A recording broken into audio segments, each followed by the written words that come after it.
ठीक है, अब आज जो अपन क्वेश्चन स्टार्ट कर रहे हैं उसके अंदर index cost of improvement, index cost of improvement की बात कर रहे हैं। उसके लिए एक चीज याद रखना, इंप्रूवमेंट का मतलब क्या होता है? इंप्रूवमेंट का मतलब आपने आपकी बिल्डिंग के अंदर, आपने अपनी एसेट्स के अंदर कोई इंप्रूवमेंट कराया है, उसके ऊपर रूल है। इसका रूल क्या कहता है? अगर इंप्रूवमेंट आपका 1 अप्रैल 2001 से पहले हुआ है, 1 अप्रैल 2001 से पहले या 1 अप्रैल 2001 से बिफोर हुआ है, तो बिफोर वाले इंप्रूवमेंट को आपको क्या कर देना है? इग्नोर, कंप्लीटली इग्नोर कर दो। लेकिन अगर कोई इंप्रूवमेंट आपका 1 अप्रैल 2001 के बाद हुआ है, आफ्टर हुआ है, तो उस पे दिमाग लगाना पड़ता है कि अगर आपकी लॉन्ग टर्म असेट्स है, अगर आपकी लॉन्ग टर्म असेट्स है तो उसकी क्या हो जाएगी? इंडेक्सिंग हो जाएगी। अगर वही शॉर्ट टर्म असेट्स है, शॉर्ट टर्म असेट्स है, तो ऐसा का ऐसे ले लिया जाएगा आपका improvement cost. Short term assets है तो आपकी इंप्रूवमेंट कॉस्ट ऐसे कैसे ले ली जाएगी? ये आपके इंप्रूवमेंट का रूल है, यानी कॉस्ट ऑफ इंप्रूवमेंट।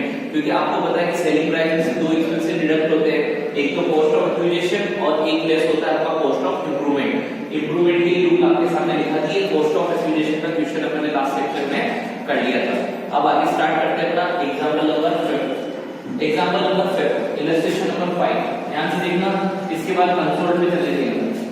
ये आपको दे रखा है example number 5, illustration number 5, page number आपका 416। देखो पढ़ो। There is a couple purchase a residential house 15/1/1999 is 4 rupees 2 lakh। पढ़ना 15/1/1999 को 15 जनवरी 1999 को आपने परचेज किया था एक रेसिडेंशियल हाउस 2 लाख रुपीस। ठीक है, बिफोर 1 अप्रैल है, याद रखना। फिर क्या बोला? 75,000 स्पेंड किए थे उसने सितंबर 2000 में 2 रूम बनाने के लिए। सितंबर 2000 में 2 रूम बनाने के लिए, मतलब इंप्रूवमेंट करने के लिए आपने इंप्रूवमेंट करने के लिए 75,000 का एक्सपेंसेस किया था। आगे फर्दर स्पेंड सम 133 ड्यूरिंग 5 और 6 इंप्रूवमेंट ऑफ द हाउस। 2005 में 6 के अंदर, 2005 में 6 के अंदर इंप्रूवमेंट वापस कराया, मकान का काम वापस चलाया और इस बार 133 उसने स्पेंड की। ठीक है, आगे बढ़ो। Kapil gift this property to his son Dinesh 20 January 2007। Kapil ने आगे क्या किया? इस प्रॉपर्टी को गिफ्ट कर दिया। गिफ्ट करना भी ट्रांसफर माना जाता है, गिफ्ट करना भी ट्रांसफर माना जाता है।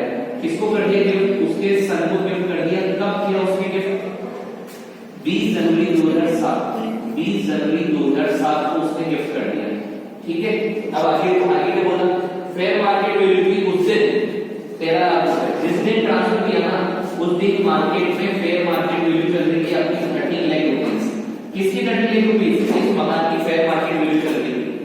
आगे देखो, Dinesh also spend the following sum of addition and alteration of the said house. आगे जब दिनेश मालिक बना, इसके सन का नाम क्या था? दिनेश। आगे जब दिनेश इस मकान का मालिक बना, क्वेश्चन बहुत ध्यान से, तो दिनेश ने भी आगे इस मकान की इंप्रूवमेंट का एक्सपेंसेस किया। कब? एक तो एक्सपेंसेस किया उसने 2008-9 में और अगला खर्चा किया उसने 2014-15 में इंप्रूवमेंट का खर्चा। कितना किया? 1,40,500 का एक्सपेंसेस यहाँ पे किया और एक बार उसने खर्चा किया था 4,26,000 का। ठीक है, आगे बढ़ो question. Dinesh sold the afford house 18 जनवरी 2020 57 लाख में। अब दिनेश ने सब करने के बाद आपने दिनेश ने वापस मकान सोल्ड कर दिया और दिनेश ने कब मकान सोल्ड किया? 18 जनवरी 2020 में। 18 जनवरी 2020 में मकान सोल्ड आउट कर दिया 57 लाख में। दिनेश ने बेचा मकान, ध्यान रखना। आगे ट्रांसफर एक्सपेंसेस दे रखा है 2.5% ऑफ सेल कंसिडरेशन।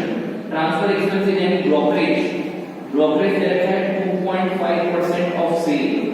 सेल का 2.5% आपको क्या कहना है? ब्रोकरेज, दलाली देनी है।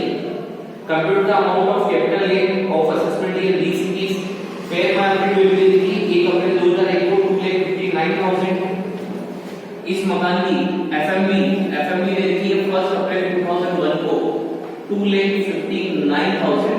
ठीक है, आपको इंडेक्स नंबर भी दिया हुआ है, इंडेक्स नंबर दिया हुआ है आपको 2001-2 का, 5-6 का, 6-7 का इंडेक्स नंबर मैंने पहले कहा था इंडेक्स नंबर याद करने की जरूरत नहीं है।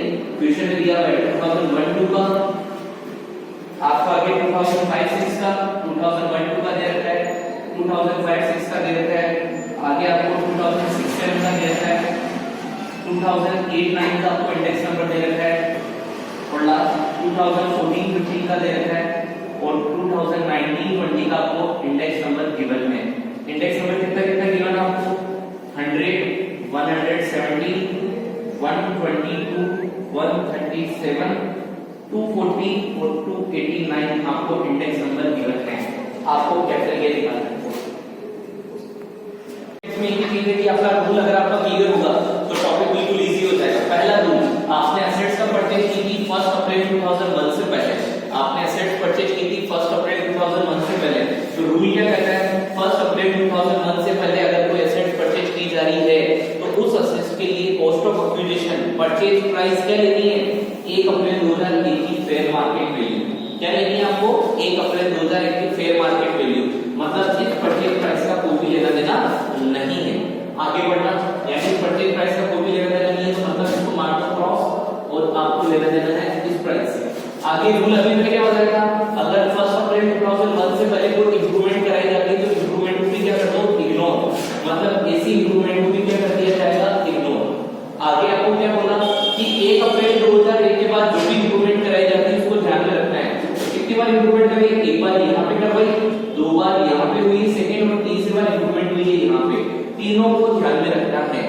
रूल नंबर 4 क्या कहता है? अगर प्रीवियस ओनर द्वारा, प्रीवियस ओनर, क्योंकि यहाँ पे ओनर क्या हो चुका था? चेंज। प्रीवियस ओनर द्वारा अगर अपनी प्रॉपर्टी किसी और को गिफ्ट में दे दी जाती है, प्रीवियस ओनर द्वारा अगर अपनी प्रॉपर्टी किसी को गिफ्ट में दे दी जाती है तो गिफ्ट में लेने वाले बंदे के लिए कॉस्ट ऑफ एक्विजिशन वही माना जाएगा जो प्रीवियस ओनर के लिए कॉस्ट होगी। रूल वापस समझना, अगर किसी व्यक्ति द्वारा अपनी प्रॉपर्टी, अपनी फिक्स असेट किसी दूसरे पर्सन को गिफ्ट में दी जा रही है तो गिफ्ट में लेने वाले बंदे के लिए, यानी उसके बेटे दिनेश के लिए कॉस्ट वही मानी जाएगी जो उसके फादर के लिए कॉस्ट थी। तो आपको क्वेश्चन को एज इट इज सॉल्व करना है, ठीक है? एज इट इज सॉल्व करना अपना आंसर। सबसे पहले आपकी सेल प्राइस कितने में सॉल्व किया? कैमरे के सामने बताओ। सेल प्राइस कितने में सॉल्व आउट किया आपने? 57 लेख में आपने इसको सॉल्व आउट किया। इसमें से सबसे पहले लेस कर दो अपर ट्रांसफर एक्सपेंसेस, क्योंकि 2.5%, 2.5% आपकी क्या लगी है? ब्रोकरेज। 2.5% आपकी क्या लगी है? ब्रोकरेज। किसका ब्रोकरेज? 57 लेख का 2.5%, यानी 1,42,500 आपकी क्या लग चुकी है? ब्रोकरेज। यहाँ पे आपका क्या आ जाएगा? Net sale consideration. यहाँ पे आ जाएगा आपका नेट सेल कंसिडरेशन। बुक के फॉर्मेट में मत चलना, यहाँ पे आ जाएगा आपका नेट सेल कंसिडरेशन। अब आपको क्या करना है? सबसे पहले जब भी गिफ्ट में मिली हो प्रीवियस ओनर की कॉस्ट भी अपन लेते हैं, तो देखो प्रीवियस ओनर की कॉस्ट, सबसे पहले खरीदने की कॉस्ट, सबसे पहले क्या लिखेंगे? Index cost of acquisition. Index cost of acquisition कितना? 2,59,000। बेचा कौन से साल में? 2019-20। बेचा कौन से साल में? 2019-20, मतलब 289। और खरीदा कौन से साल में था? 2001-2 का इंडेक्स है 100। फिर क्या बोला? इंडेक्स कॉस्ट ऑफ इंप्रूवमेंट भी लगेगा, मतलब इंडेक्स का इंप्रूवमेंट भी लेना है। तो इंप्रूवमेंट टोटल कितनी बार हुआ है? 3 बार। एक बार पिछले ओनर के द्वारा और 2 बार अपने द्वारा। तीनों इंप्रूवमेंट को ध्यान में रखना है। सबसे पहले इंप्रूवमेंट हुई आपकी 133। कब कराई? बेचा 289, ये तो फिक्स है। कब करवाई? 2005-6 में, मतलब 117। अगली इंप्रूवमेंट हुई आपकी 1,40,500, सोल्ड का ईयर 289 और अपना ईयर वापस हुआ इंप्रूवमेंट नंबर 2008 का आपका आ गया 137। फिर वापस अगली इंप्रूवमेंट 2014-15 में 4,26,000, सोल्ड का वापस 289 ही आएगा और 2014-15 का इंडेक्स नंबर 240 आ गया। इन सबको लेस करने के बाद जो बचेगा वो आपका चलाएगा लॉन्ग टर्म कैपिटल गेन। सारी बात समझ में? इन सबको लेस करने के बाद जो बचेगा वो क्या कहलाएगा? आपका लॉन्ग टर्म कैपिटल गेन। मतलब रूल वापस समझना, जब भी कोई किसी पर्सन द्वारा, आवाज में, किसी पर्सन द्वारा अगर किसी दूसरे पार्टी को प्रॉपर्टी गिफ्ट में की जाती है तो जिस पर्सन को गिफ्ट में मिली है उसके लिए कॉस्ट वही मानी जाएगी क्योंकि प्रीवियस ओनर के लिए कॉस्ट हो, ठीक है? इसलिए हमने उसके फादर की कॉस्ट, परचेज कॉस्ट, उसके फादर की इंप्रूवमेंट को ध्यान में रखना है। 1 अप्रैल 2001 से पहले के इंप्रूवमेंट को इग्नोर करना है। ये आपका पूरा क्वेश्चन हो चुका है। कैलकुलेशन करके देखना 71,101। Question complete. ये क्वेश्चन अपन कर चुके हैं इंडेक्स कॉस्ट ऑफ इंप्रूवमेंट का। रूल ऑफ इज अगर किसी प्रॉपर्टी द्वारा अगर किसी पर्सन द्वारा अपनी प्रॉपर्टी को गिफ्ट में किसी को दे दिया जाता है तो जिस पर्सन को गिफ्ट में दिया उसकी लिए कॉस्ट वही मानी जाएगी जो कि प्रीवियस प्रॉपर्टी की क्या हो cost. Complete question note down करना, सॉल्व करना। Next topic next